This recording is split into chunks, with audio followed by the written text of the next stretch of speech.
वेदांत अद्वैत तत्व को मानता है।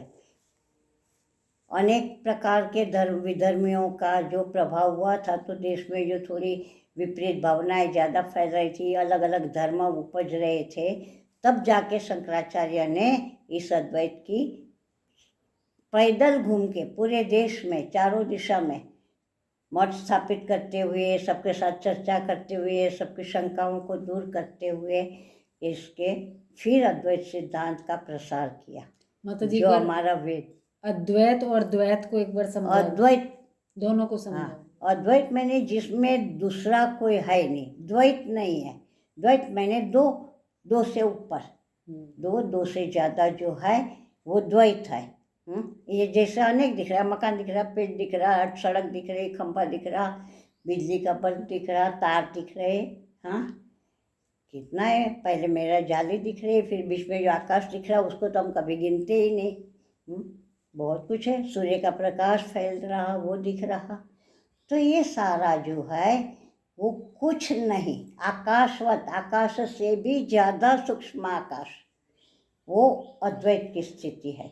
आकाश में कुछ नहीं है, उसमें कोई लाइन नहीं खींची जा सकती कि ये हरिद्वार का आकाश और ये रुड़की का आकाश, ये बद्रीनाथ का आकाश, तो ये बहुत ज़्यादा पवित्र आकाश है, और ये आकाश खराब है, ये शौचालय का आकाश है, ये अशुद्ध है।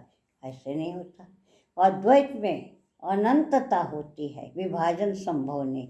अब आकाश कहाँ, फिर भी ये तो भूताकाश है, शुरू और पूरा होना इसमें तो है, क्योंकि ये तो ब्रह्मा जी के जो रचना है जगत की, इसमें जो 5 भूत रचा गया है, उसी में से आकाश भी बना हुआ है, जिसमें से हमारा शरीर बना है, जिसमें से पहाड़, नदियाँ, सागर, मनुष्य, पशु, पंछी, देवी देवता, पेड़। तो जो द्वैत सिद्धांत को मानते हैं वो ये मानते हैं कि सृष्टि की रचना ब्रह्मा ने की है, ऐसी बात है। अच्छा, जो द्वैत को मानते हैं वो सब मानेंगे, अवतारों को भी मानेंगे। अच्छा। और जो अद्वैत वाले हैं वहाँ कोई अवतार भी नहीं है, फिर वहाँ तो निराकार निर्गुण तत्व है, तत्व रूप से परमात्मा की उपासना वहाँ करते हैं। तो भगवान ने गीता जी में एक जगह स्पष्ट कहा है कि असंभव नहीं है, परंतु मुश्किल है देहधारी के लिए निर्गुण निराकार की उपासना। इसलिए नाम रूपात्मक संसार और कर्म योग ज़्यादा श्रेष्ठ है। ज्ञान जल्दी धारण नहीं होगा, क्योंकि गीता भी ज्ञान में ये सब के साथ सतत इसने यह अद्वैत का ज्ञान ही दिया है। आत्म तत्व का जो निरूपण किया, जिसको कोई छेद नहीं सकता, मैंने काट नहीं सकता, जला नहीं सकता, भिगा नहीं सकता, डुबा नहीं सकता, उड़ा नहीं सकता, सुखा नहीं सकता, तो ऐसा आत्मा, तो मैं उसको कैसे देखूं, जानूं, समझूं? क्योंकि मैं तो आकार वाली वस्तुओं को देख समझ सकती हूँ, कोई गुण वाली हो तो देख समझ सकती हूँ। तो हम अपने हिसाब से, जब राम आए, कृष्ण आए, शिव जी का एक आकार कल्पा, जगदम्बा का हुआ, गणपति जी है, तो उसको हम समझ सकते हैं। तो उसमें हमारा, जैसे हमारे माता पिता, पति, बच्चे, मित्र, भाई बहन, अड़ोसी पड़ोसी, उनको जैसे हम प्रेम कर सकते हैं, उनके साथ हम निकटता पा सकते हैं, निकटता अनुभव कर सकते हैं। लेकिन ये उसमें क्या है कि हमने एक संबंध जोड़ा है, तो संबंध से जल्दी हम एक दूसरे को पहुंच सकते हैं। संबंध ना हो, वहाँ एक दूसरे का मेल होना थोड़ा कठिन हो जाता है। तो यहाँ जो ये है निर्गुण निराकार स्वरूप परमात्मा का, आत्म तत्व का जो निरूपण कर रहे भगवान, तो वो आत्मा के साथ हम कैसे जुड़े, आत्मा को हम कैसे प्राप्त करें, हम आत्मा को प्रेम कैसे करें, आत्मा को कैसे पावे क्या? अब आकाश को हमने पाना है तो कैसे पावे? और ये पहले तो हमें नहीं पता, सबको तो नहीं पता। अब हम लोग शास्त्रों के स्कूलों में भी पढ़ाते थे, तो हम जानते हैं कि ये भी आकाश ही है। पहले हम यूं करके आकाश बताते हैं हमेशा, तो ये भी आकाश ही है। हम तो आकाश के समुद्र में ही डूबे हुए हैं, वहीं जन्मे, वहीं पनप रहे और वहीं मरेंगे, और जो भी हमारा हो रहा सब आकाश रूपी समुद्र में ही व्यवहार हो रहा, पर हमें है उसका भान नहीं। हम आकाश में ऊपर देखेंगे चंद्र है, तारा है, ग्रह है, नक्षत्र है, सूरज है, देवताओं का स्थान है वहाँ। लेकिन ये मानना तो और भी आसान है कि कुछ भी नहीं है, हाँ, करके देख लो कितना आसान कि है। भाई कोई रचना नहीं हुई है।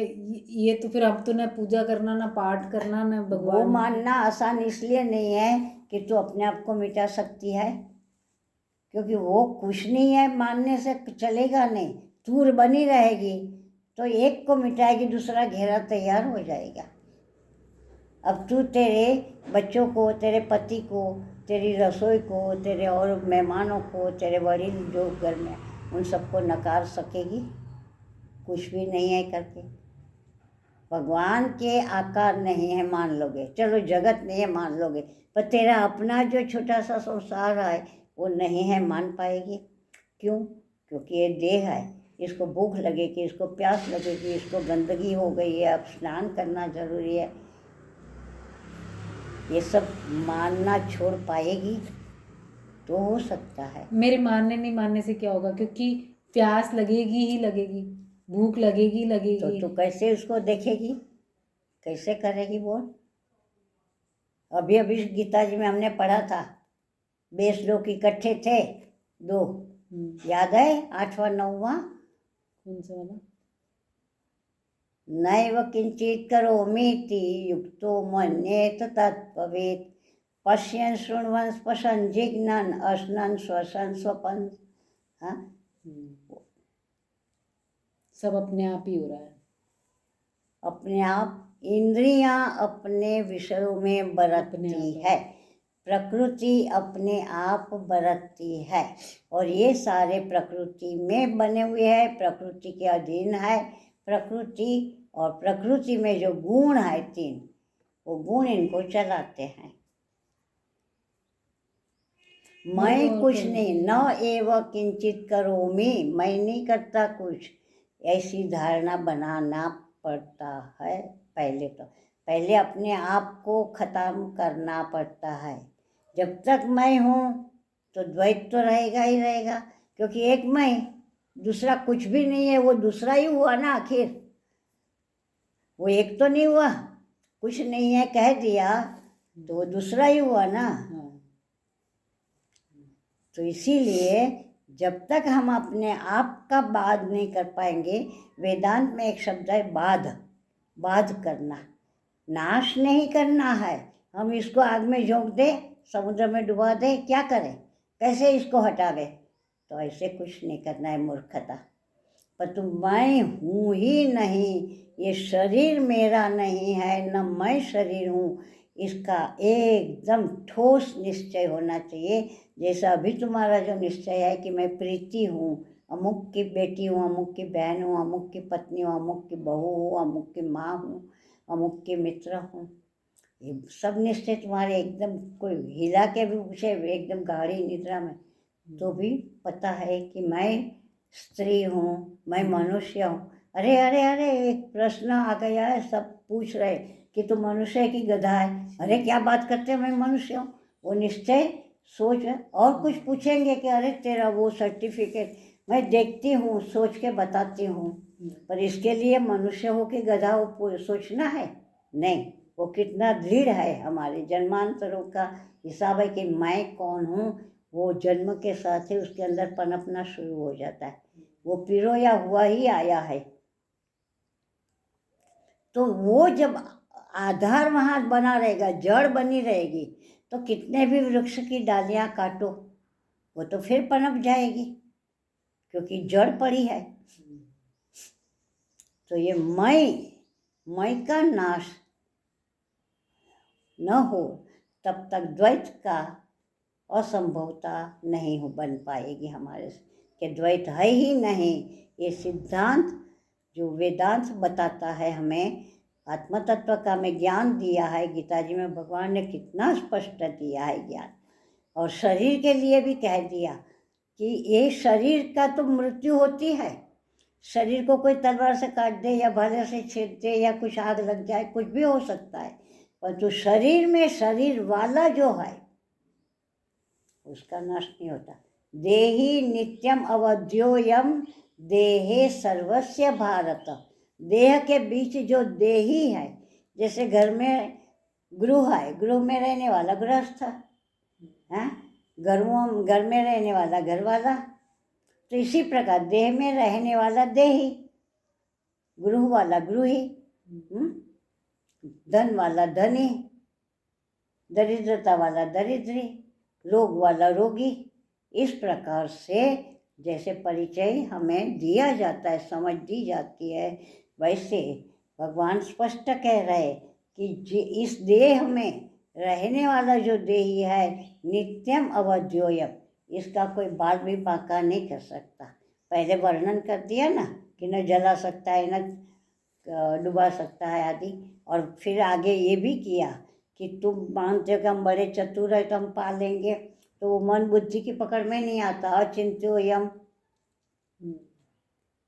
है, वो किसी के चिंतन में नहीं आता, नहीं तो सब बुद्धिशाली पा लेकिन लेते ये हैं। जो अद्वैत वाली स्थिति है, अद्वैत वाली स्थिति है, ये द्वैत के बाद आती होगी या अद्वैत द्वैत और में एक तो आप साथ आए ही हो, ये दोनों साथ चलते हैं? साथ नहीं चलती, द्वैत में आप आए हो और आपको द्वैत की ही पकड़ है।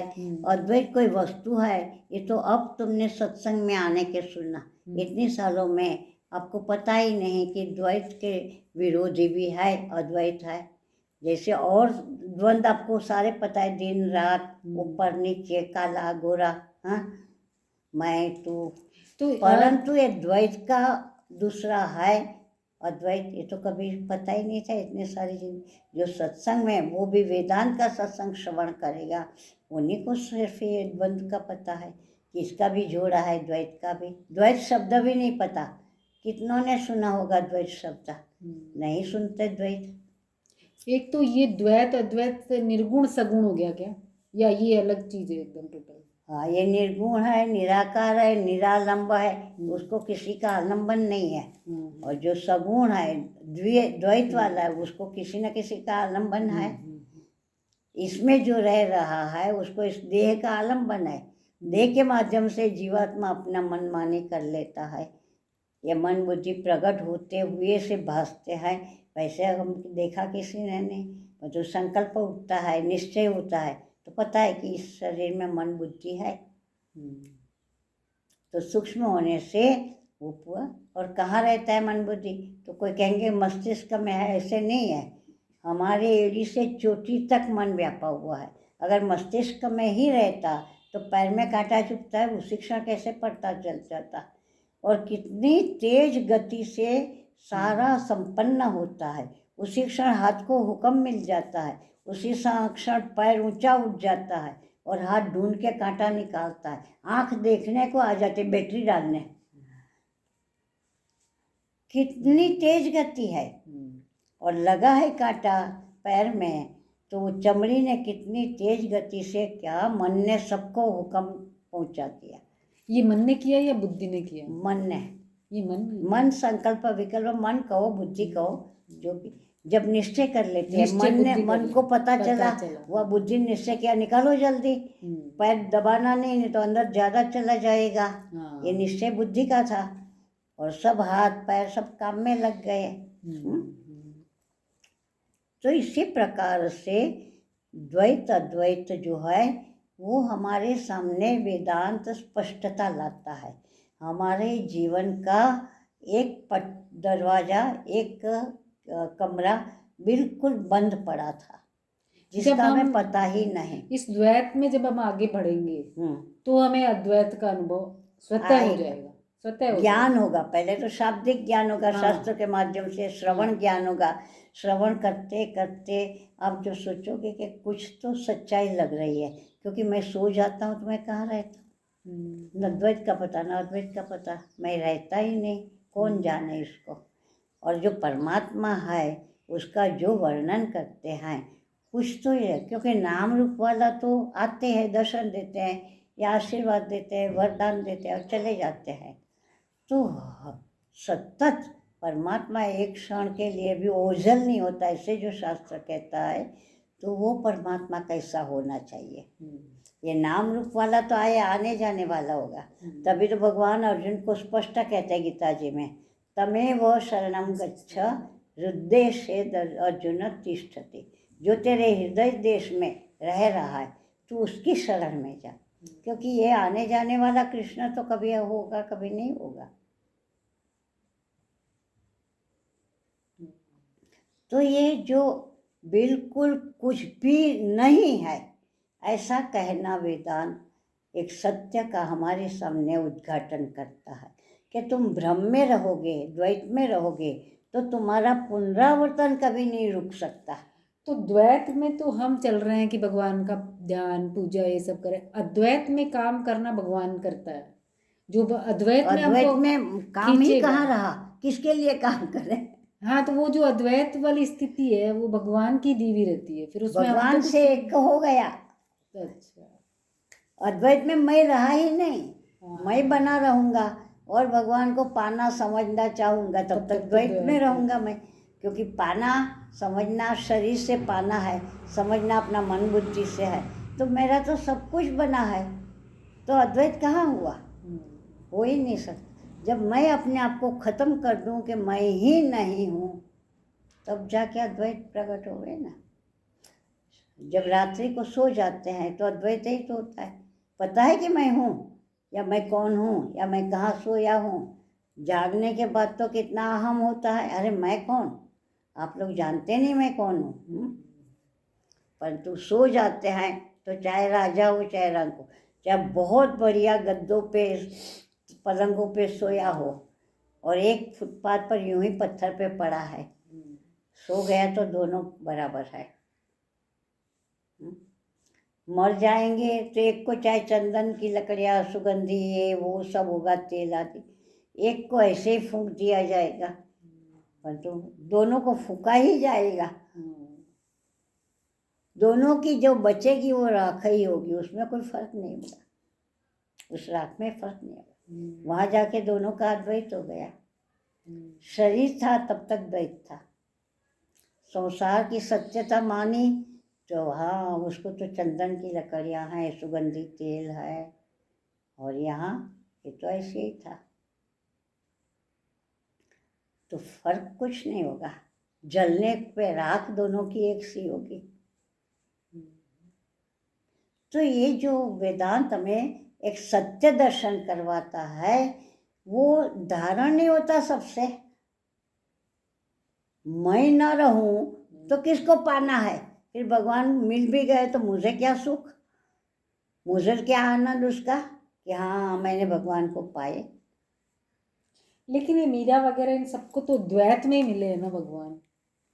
तो वो भक्ति मार्ग था, हाँ, पर तो द्वैत में मिले बरोबर है। हम्म, एक सत्य तुम नहीं जानते, द्वैत में भगवान मिलते ही नहीं जब तक उसका मीरा का मीरापन देह भाव खत्म नहीं होगा।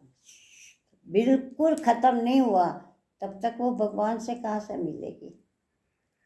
वो दिखता है शरीर, शरीर होता तो जब द्वारिका में अंदर में जरा आज्ञा लेके आऊँ कह के अंदर जब गई, कहाँ गया शरीर? शरीर का तो कोई अंग मिला ही नहीं। कबीर जी का चद्दर उठाए, दोनों लड़ रहे थे, एक कहता है कि हम कब्र बनाएंगे और एक कहता है कि नहीं हम संस्कार करेंगे, अग्नि संस्कार देंगे, चाहे फिर समाधि बनाएंगे। बोलो, चद्दर उठाई तो गुलाबों का ढेर था, कबीर कहाँ गया? दधीची ऋषि से ये लोग हड्डियां मांगने गए, ऋषि जी बैठ गए नदी किनारे, आप मलते जाओ ये सारा निकाल दो और ले लो हड्डियां। अच्छा, ऐसे दिया था हड्डियाँ। और भी एक कोई संत थे, वो भी यहाँ कहीं बंगाल की या कहीं भारत में ही कोई थे, हो गए तो उनका भी ऐसे ही था। कहा शिष्यों को मुझे ले जाओ और मुझे मलते जाओ, अच्छा, स्नान करवा दो मुझे। तो स्नान करवा रहे थे तो उनका सब निकलता जा रहा था, शरीर ही खत्म होता जा रहा, कुछ बचा नहीं वहाँ, किसको नहला रहे? तो शरीर है कहाँ? सपने में जो हमारा शरीर दिख रहा था तो कहाँ था वो शरीर? सत्य था। एक शरीर यहाँ लेटा पड़ा है, और एक शरीर बहुत सारी क्रियाएं कर रहा है, भाग रहा है, दौड़ रहा है, कहीं मिल रहा, कहीं बिछड़ रहा, कहीं नहा रहा, कहीं खा रहा, कहीं ट्रेन में भाग पका बैठा है, तो कहीं एरोप्लेन में बैठा है, तो कहीं नदी किनारे मित्रों के साथ मौज उड़ा रहा है, हैं? तो यहाँ लेटा है वो सच्चा कि वो सच्चा? कौन सा सच्चा? जो वो सपना देख रहा है उसमें वो जा रहा लेटा है वो सपना देख रहा है, हाँ। सपने में आप खुद भी तो है, हाँ। खाली अन्य को नहीं देख रहा, खुद ही वहाँ क्रिया कर रहा है, कुछ ना कुछ तो कौन सच्चा? वो प्रीति सच्ची कि ये प्रीति सच्ची? कहने को तो दोनों झूठी, क्योंकि ये सच्ची होती तो ऐसे उटपटांग काम क्यों करती? सोने के समय में वहाँ कैसे मिलती वो? तो वो सोई नहीं है, वो कहीं चली गई खेलने। और तो शरीर यहाँ छोड़ के गए, तो वो योगी है क्या? तो हम भी बड़े योगी है, कितने रूप बना लेते हैं, एक रूप यहाँ पड़ा है सबकी नज़र में और एक रूप कहीं कहीं घूम रहा। तो वास्तविकता क्या है, सत्य क्या है? शास्त्र कहता है कि जब तू ही नहीं तो कौन से सत्य की खोज करनी है तूने? तू अपने आप को मानना खत्म कर, सत्य तेरे सामने आ जाएगा, क्योंकि तू झूठी है, झूठ में रम रही है। तू इस झूठ को खत्म कर, सत्य जो है उसको बुलाना नहीं पड़ेगा, सत्य जहाँ है वहीं प्रकट हो जाएगा। तुम उलझे हुए हो अपने इस आकार में, इस क्रियाओं में, इस नाम रूप में, हैं? देह में, हड्डी में, इंद्रियों में, मन बुद्धि में, मान्यताओं में, संस्कारों में, धर्म के नाम में, परिवारों के उसमें, हाँ, देश, राष्ट्र, धर्म, विश्व, सब में सुख दुख, पुण्य पाप, बहुत सारा लंबा पसारा है, यहाँ से लेके लोक लोकांतर तक। हम ऐसा करेंगे तो अमुक लोक मिल जाएगा हमें, हम वैसा करेंगे तो अमुक लोक मिलेगा, और कुछ गलती हो गई तो फिर हमें तो सजा भी वहीं भुगतने जाना पड़ेगा।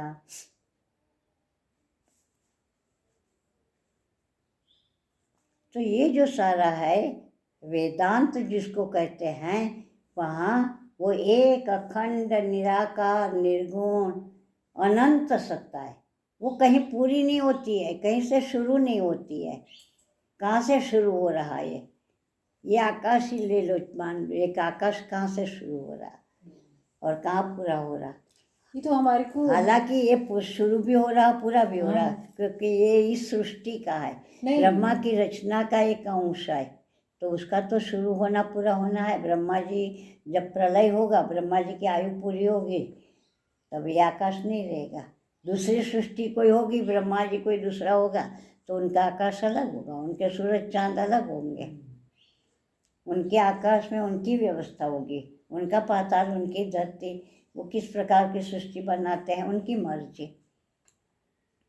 न भी धरती बनावे, केवल जल ही जल की सृष्टि बनावे, केवल आकाश ही आकाश दिखे, कोई ऐसी सृष्टि बनाओ कि जहाँ सिर के बल पे ही लोग चल रहे हैं, और 5 तत्व की जगह 2, और कहीं लकड़ के ही मनुष्य बने हैं और उनको पता ही नहीं है, वो बरोबर सारी क्रियाएं हो रही वहाँ, लकड़ के बने हुए हैं सारे मनुष्य, वे खा रहे, पी रहे, चल रहे, काम काज कर रहे हैं, नाच रहे, गा रहे, शादी ब्याह हो रहा, मर भी रहा, लकड़ ही लकड़ है। ऐसी सृष्टि बना दी तो क्या असंभव कुछ नहीं है, माया में सब संभव है और परमात्मा में भी सब संभव है, क्योंकि सारी शक्ति तो चैतन्य की है ना। माया जो भी करती है अपने मन में जो आवे खेल खेले, पर शक्ति उसमें नहीं है, शक्ति उसकी चैतन्य। जैसे प्रभात होते ही सब कितनी हलचल चारों ओर दिखना शुरू हो, तो सूरज नारायण एक एक को पकड़ के करवाते क्या, चल तू उठ दांत साफ कर, चल तू उठ स्नान कर, हाँ, चल तू उठ लेटरिन बाथरूम का तेरा कर निकाल, चल तू उठ कपड़े धो, चल तू दुकान खोल, कुछ करवाते हैं किसी से? नहीं, तो उनकी सत्ता से सारा जगत स्फूर्तिमान हो जाता है।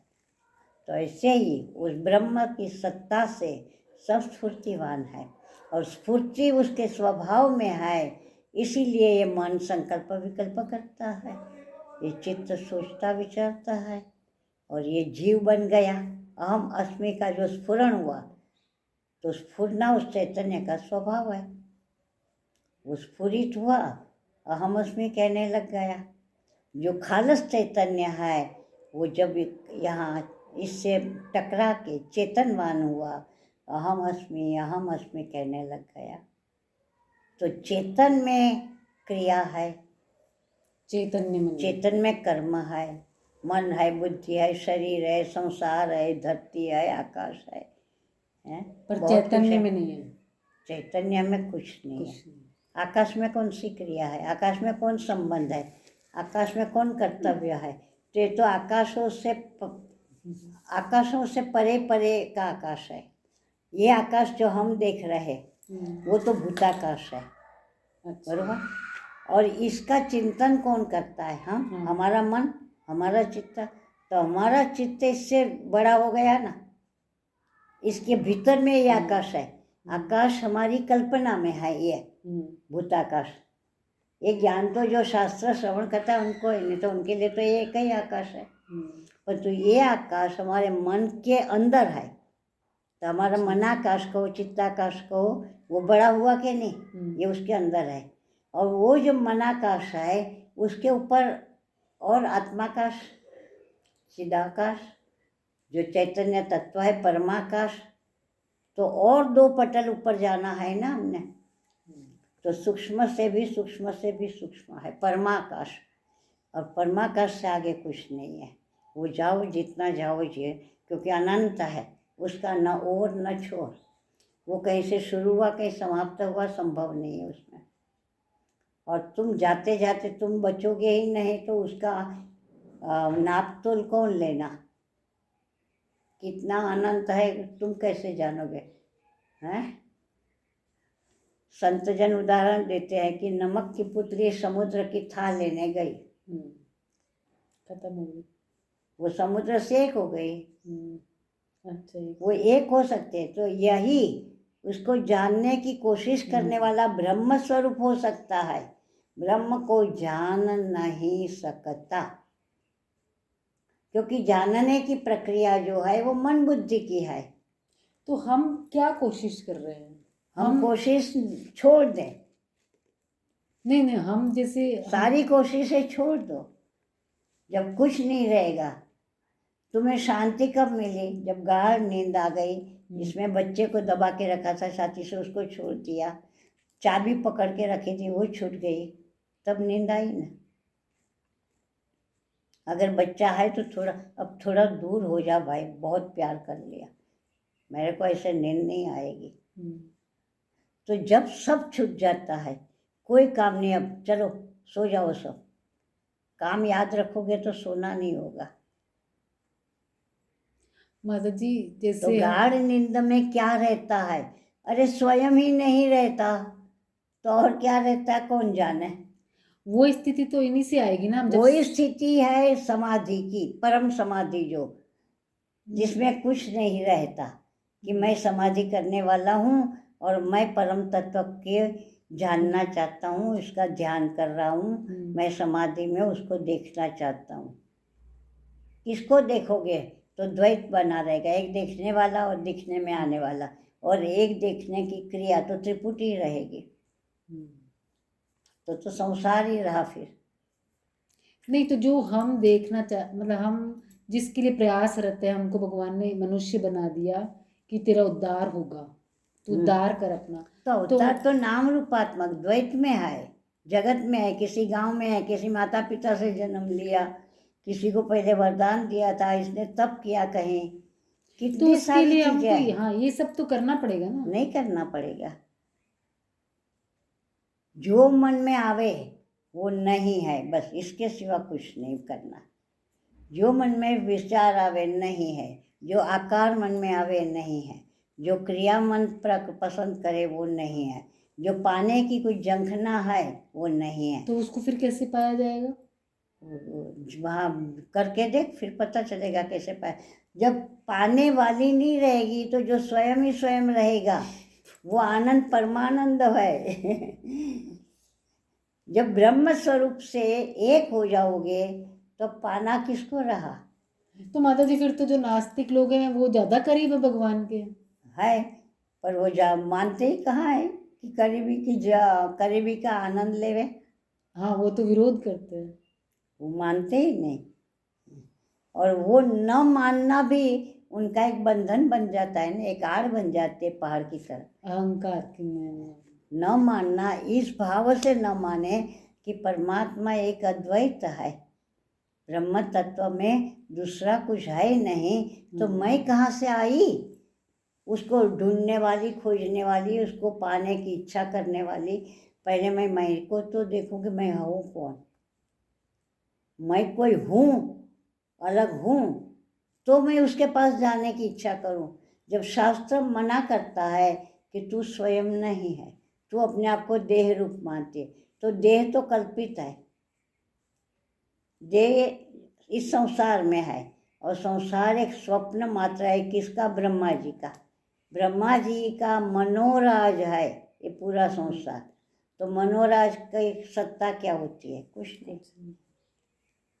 और मनोराज में जो भी तुम आकार, क्रिया, स्थान सब देखोगे, वो सब कितने क्षणों का इसका अस्तित्व, और कितना सच्चा अस्तित्व, वो तो काल्पनिक कैसे। तो माता जी भगवत गीता में तो भगवान बार बार कह रहे तू तेरा अंतःकरण शुद्ध कर और तू फिर मुझे पा जाएगा, तू तो अंतःकरण। तभी तो ये ग्रहण होगा ना।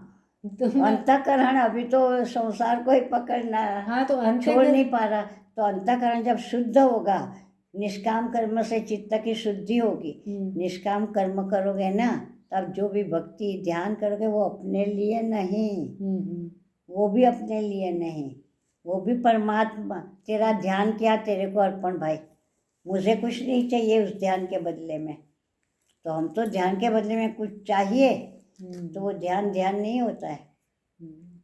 ध्यान करते करते ध्यान का भाव छूट जाए, ध्यान करने वाला न रहे, जिसका ध्यान हुआ था वो ध्येय मात्र रह जावे। उसको ये नहीं पता कि मैं ध्यान कर रहा हूँ, ध्यान करने की क्रिया और ध्यान करने वाला दोनों न रहे, केवल जो लक्ष्य है ध्येय, वो आप ही आप रहे। तो वो स्थिति है अद्वैत की, जहाँ त्रिपुटी नहीं रहती।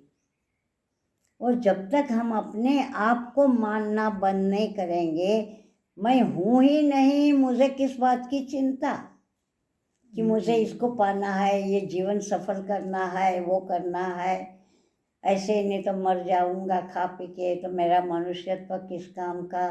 ये सब हमने क्यों सोचना है जब हम है ही नहीं?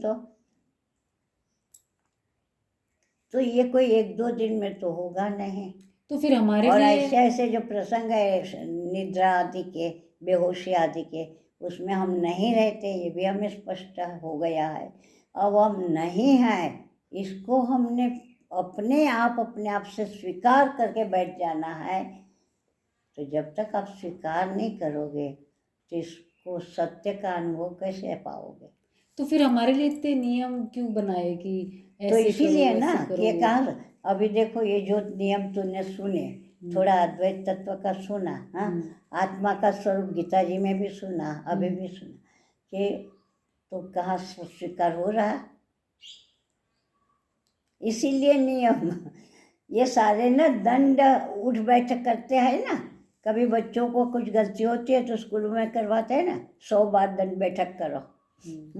तो दंड बैठक है, जितनी भी साधना है, सारी साधना, एक भी साधना तुम्हें भगवान तक नहीं ले जाती है, पर तो साधना का भूत जो सवार है, तो ये सारी साधना, उसके लिए जो करना है तुम्हें, वो सब दंड बैठक है तुम्हारे।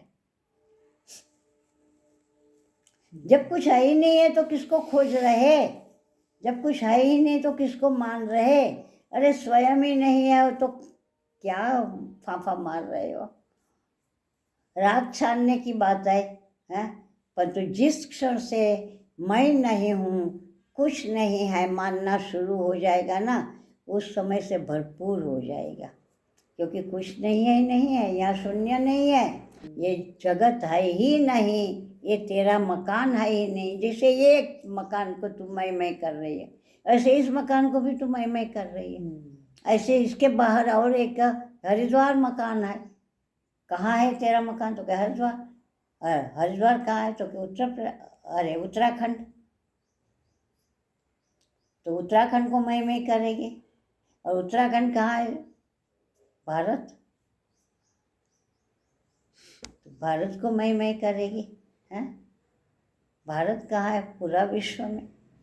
7 खंडों में से एक खंड है वो भी। अमेरिका, अफ्रीका, इंग्लैंड वो सब नहीं, भारत में। तो कहाँ तक तू अपने आप को इस प्रकार बांटती रहेगी? इससे तो सरल उपाय है, मैं नहीं, कोई नहीं।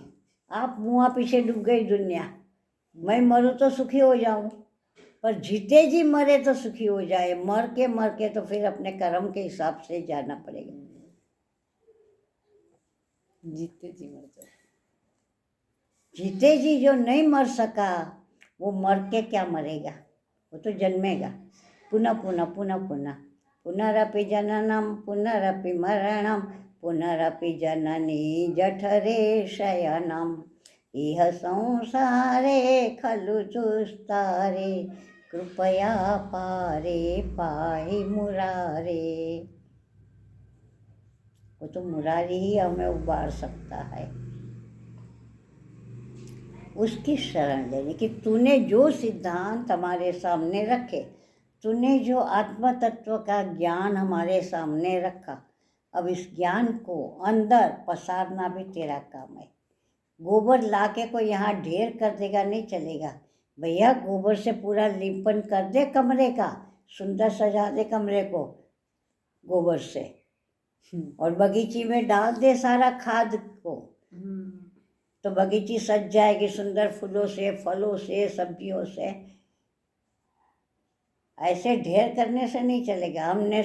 तूने कह दिया गीता जी में, हमने पढ़ लिया, सुन लिया, पर तो आगे कुछ नहीं। अब तू ही कर आगे जो करना है। तो अब तू हमें इस मन को मारना सिखा, इस तन को न मानना। हमारे मन को ऐसे तैयार कर कि वो इस शरीर से अपने आप को हटा ले, क्योंकि शरीर को किसने पकड़ रखा है? हमारे मन ने, अहंकार ने। जो अहम अस्मि कहता है मैं यह हूँ, हाँ, मानने लगता है, तो शास्त्र कहता है कि ये मैं खतरनाक है तेरा। कितनी बार तो मेरे बदलेगा।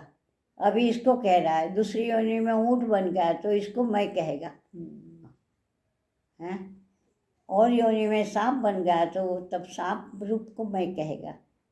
तो तूने तेरी वास्तविकता तक जाना नहीं होगा तेरा।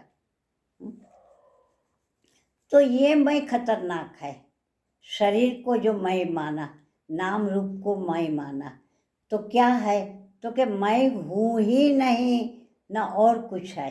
कोई नहीं, कहीं नहीं, कभी नहीं। मैं भी नहीं, तू भी नहीं, यह भी नहीं, वह भी नहीं। न मनुष्य है, न परमात्मा है, न किसी की खोज है, न कुछ पाना है, न कुछ छोड़ना है, न त्याग वैराग्य की कल्पना है, न पाने की कल्पना है। कुछ भी नहीं, कहीं नहीं, कोई नहीं, कभी नहीं। तो वो मैं ले लेके, न मैं हूँ न जगत है, सारे झगड़े खत्म। अपने आप को हटा। अपना हटा मैंने कहीं जला देना, डुबा देना नहीं है। मैं नहीं हूँ मानना है। उसको बाध की प्रक्रिया कहते, वेदांत में शब्द दिया है बाध। अपना बाध करना सीखना पड़ेगा। अपना नाश नहीं होगा, जगत का नाश नहीं होगा। पूरे जगत को कहाँ जलाओगे? किस समुद्र में डालने जाओगे? नहीं। बाध मैंने होते हुए नहीं दिखना, होते हुए नहीं मानना, होते हुए नहीं बरतना। तो इसी प्रकार से बात की प्रक्रिया के माध्यम से मैं को मिटाना है। न मैं हूँ न जगत है, झगड़ा खत्म।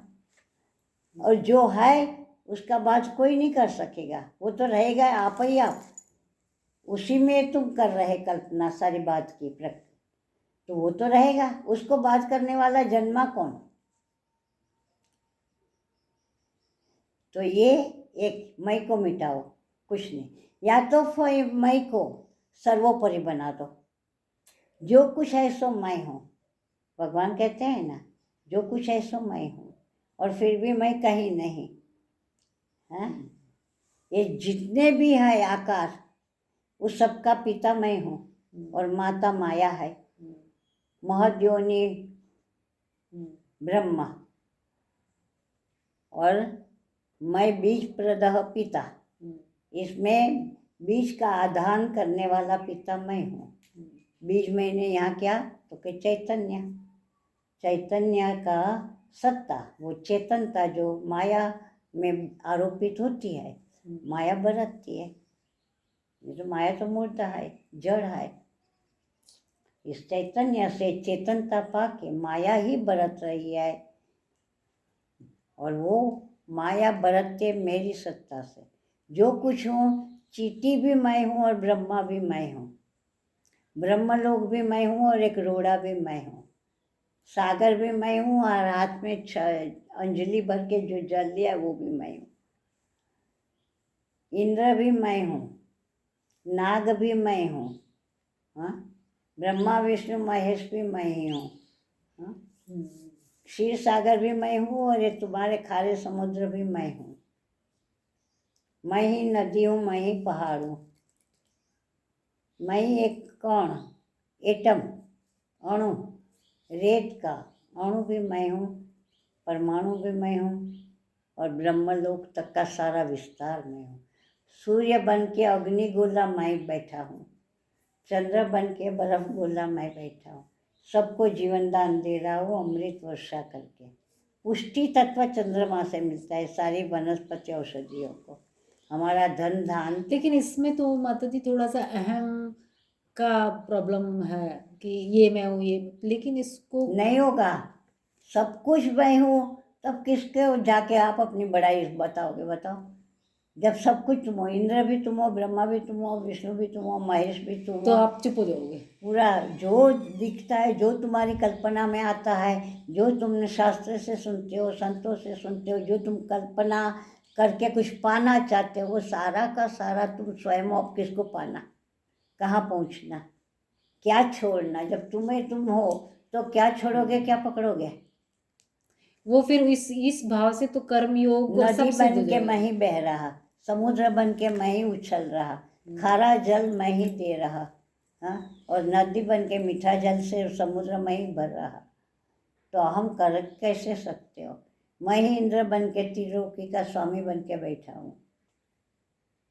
तब मुझे किसका अहंकार करना, किसके आगे करोगे? जब जहाँ देखोगे वहाँ मैं ही मैं, अन्य तो रहा नहीं। तो ये सर्वोपरि अहंकार हो गया। एक मेरे सिवा कुछ भी नहीं है, जो कुछ है सो मैं हूँ। या तो मैं कुछ भी नहीं है, मैं नहीं जगत नहीं, या तो फिर जो कुछ है मलमूत्र है तो मैं हूँ और अमृत है तो मैं हूँ। मेरे से भिन्न अन्य किसी का अस्तित्व ही नहीं।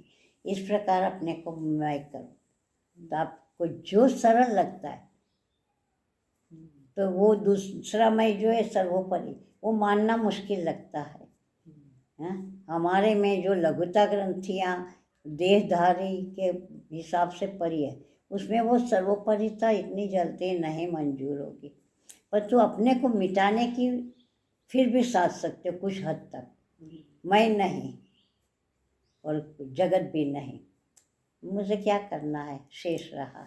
तो ये जो अघोरी होते हैं वो इसी सिद्धांत पे चलते हैं क्या?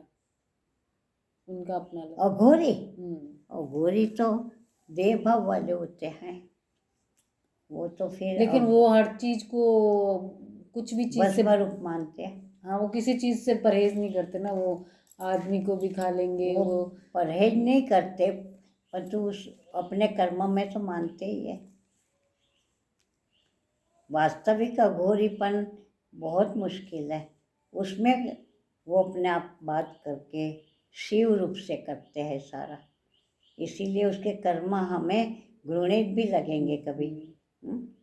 अघोरी पंथ कई बार तो बहुत खतरनाक भी हो जाते हैं फिर उसमें, तो इसीलिए ये अलग चीज अधूरापन रह जाता है उसमें भी कुछ समझ का। तो न मैं हूँ न जगत है। तो ये अद्वैत सिद्धांत का स्थापन हमारे वेदांत ने किया है कि जीव को मुक्ति कैसे मिले। अगर दूसरा कुछ है तो मुक्ति कैसे हो। मुक्ति तो तब ही होवे कि जब वो अन्य कोई बचे नहीं, अन्य कुछ रहे नहीं। मुक्त में बंधन करेगा अन्य, तो बंधन से मुक्ति जो हमारे शास्त्रों ने बताया है तुम्हारा अंतिम प्राप्ति मोक्ष, तो वो दो में कैसे संभव होगा। इसीलिए ये अद्वैत सिद्धांत हमें आज नहीं तो कल 100 कल्पों तक जन्म ले लेने के बाद भी यही हमें स्वीकार करना पड़ेगा कि न मैं हूँ न कुछ भी है। तब जाके आप मुक्ति को पा पाओगे। और मुक्ति मोक्ष तत्व को जाने बिना, पाए बिना कभी भी आपका पुनरावर्तन का चक्कर खत्म नहीं होगा। और आज हमें मौका मिला है, आज हमारे मन में कुछ सत्संग की, कुछ शास्त्रों की, कुछ जानने की इच्छा जागी है। कितनी बड़ी आयु निकल गई, तब तक तो इच्छा भी नहीं जागी हमें। अब ये दोबारा मान लो मनुष्य भी बनाएगा ये, पर तो दोबारा हमारा मन इतना सात्विकता की तरफ जाए न जाए और कोई कर्मों के प्रभाव से। जैसे अभी इस जन्म में भी हम बहुत देर में आए, क्योंकि आगे हमारे कर्म के भुगतान करने के लिए संसार में रहना पड़ा हमें।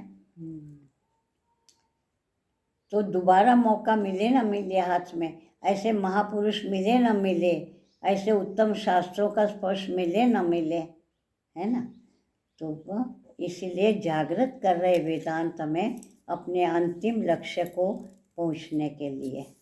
हरि ही ओम।